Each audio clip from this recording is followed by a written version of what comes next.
Hello my dear students, how are you? I am Akeel sir. हम लोग 6.3 के question number 8 की बात कर रहे हैं। क्वेश्चन नंबर 8 में है कि एक पैरेललोग्राम है ABCD। देखो ये ABCD पैरेललोग्राम है ABCD। ये AD को बढ़ाया गया है E तक, और ये B को मिलाया गया है जो कि CD को F पर कट कर रहा है। क्वेश्चन समझने की कोशिश करो। ABCD क्या है? पैरेललोग्राम है।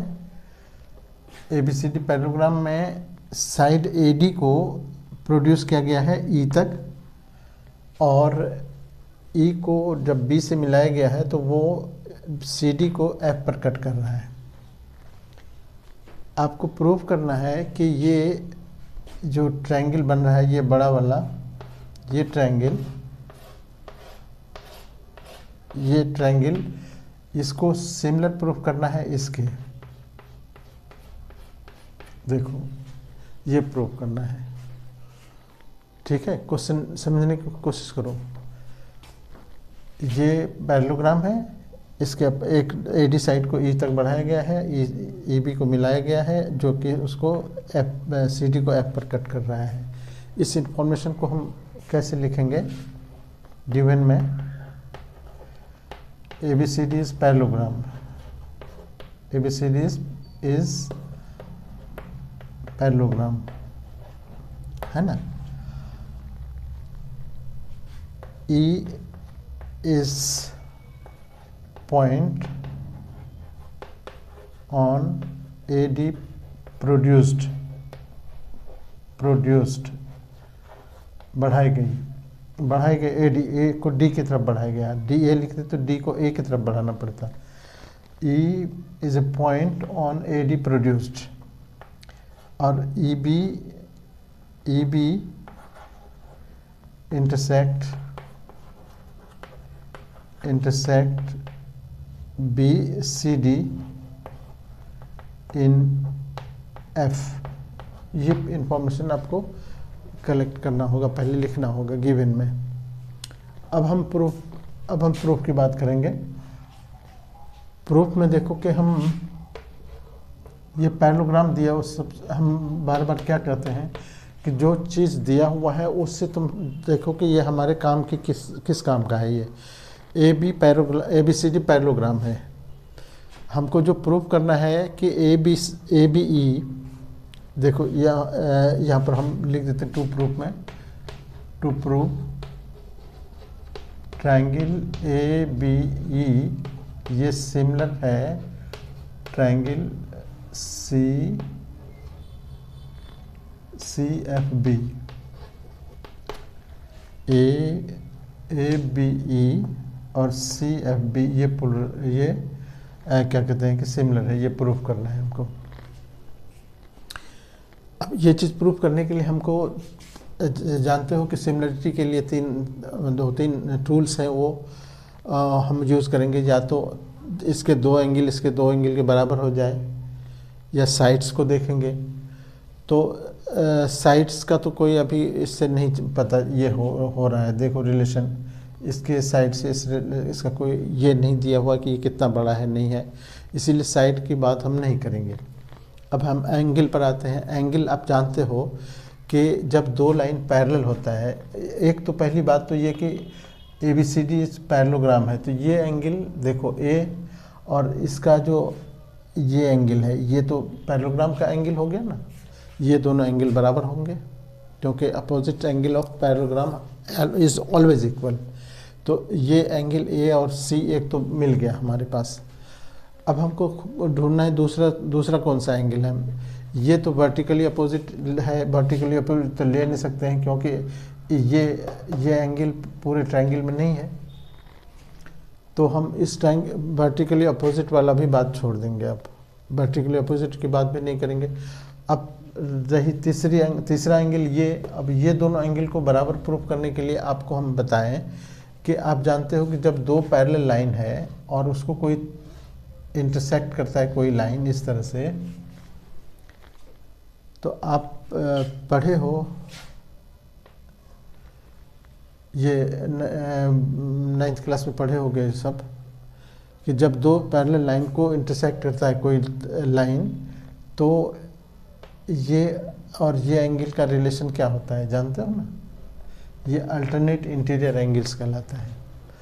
ये अल्टरनेट इंटीरियर एंगल्स देखो जरा गौर से, ये लाइन BC पैरेलल है AD के पैरेललोग्राम का अपोजिट साइड है, तो AD के जब पैरेलल है तो AE के भी पैरेलल होगा, क्योंकि AE के ही AD को ही बढ़ाया गया है, तो ये और ये पैरेलल हो गया। तो हम इसको कह सकते हैं कि ये और ये पैरेलल है और उसको BE इंटरसेक्ट कर रहा है, तो ये एंगल जो है, इसका ये एंगल और इसका ये एंगल दोनों बराबर हो गए। किससे? अल्टरनेट इंटीरियर एंगल से। यही यहाँ जो हम लिखे हैं, बस दो एंगल हमारे पास आ गए। दो एंगल से हम दोनों ट्रायंगल को, ये छोटे वाले ट्रायंगल में दो एंगल, अब बड़े वाले ट्रायंगल का दो एंगल दोनों बराबर हो गए। ये बस यही तो करना था हमको, ये प्रूफ हो गया यहाँ पर। अब इसको लिखोगे कैसे देखो, पहले तो हम लिखेंगे कि since ABCD is parallelogram, given है ये, इसीलिए एंगल A जो होगा वो एंगल C के बराबर होगा। देखो ये एंगल और ये एंगल, ये एक नंबर डाल दो। क्यों बराबर होगा? तो लिखेंगे कि अपोजिट एंगल्स ऑफ पैरेललोग्राम, ये हमेशा इक्वल होता है। बस इतना काफ़ी है एग्जामिनर के लिए, इतना लिख देना काफ़ी है कि अपोजिट एंगल्स ऑफ पैरेललोग्राम है, इसीलिए इक्वल होगा। अब कोई ऑब्जेक्शन नहीं करेगा आप इसमें। अब लिखेंगे सिंस, फिर लिखेंगे since ABCD is parallelogram, therefore AD जो है वो पैरेलल होगा किसके? BC के। क्यों? तो अपोजिट साइड्स ऑफ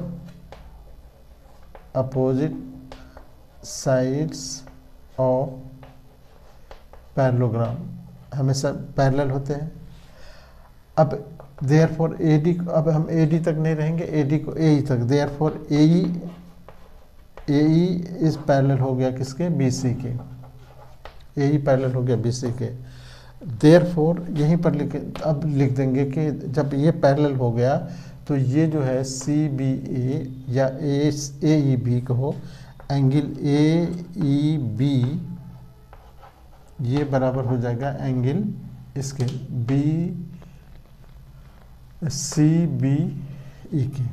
CBE ये दो नंबर डाल देंगे। और क्यों लिखेंगे ऐसा, क्यों लिखें? तो अल्टरनेट इंटीरियर एंगल्स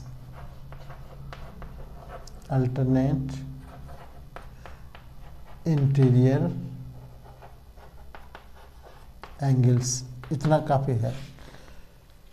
इसको हिंदी में कहते हैं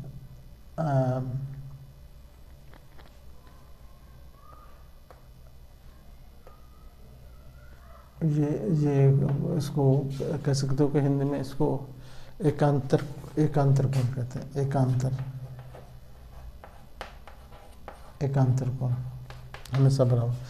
अब from equation 1 and 2, from equation 1 और 2 दोनों से क्या निकला रिजल्ट? कि एंगल A जो है वो बराबर है एंगल C के, एंड एंगल AEB यहाँ जो लिखे हो एंगल ये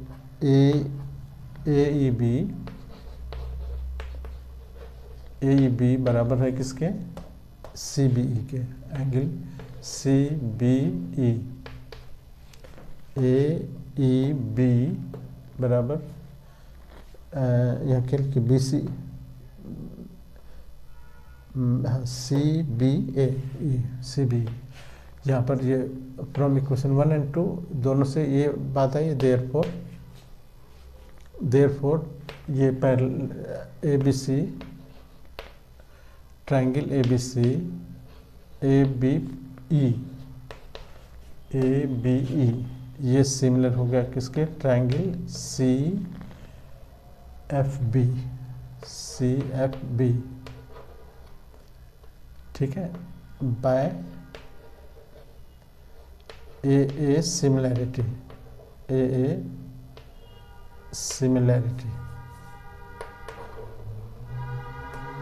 अब यही प्रूव करना था, ये प्रूव, ठीक है। बहुत इंटरेस्टिंग क्वेश्चन है, इसको थोड़ा सा भी अगर कॉन्शियस रहोगे तो क्वेश्चन करने में कोई दिक्कत नहीं होगी, एकदम एक अल्टरनेटिव जाएंगे, लॉजिक ये है, ओके। इस तरह के बहुत सारे क्वेश्चन प्लेलिस्ट में आपको मिलेंगे। आप ये क्वेश्चन नंबर नोट कर लो, क्वेश्चन नंबर 8 है ये, ठीक है, ओके, थैंक यू।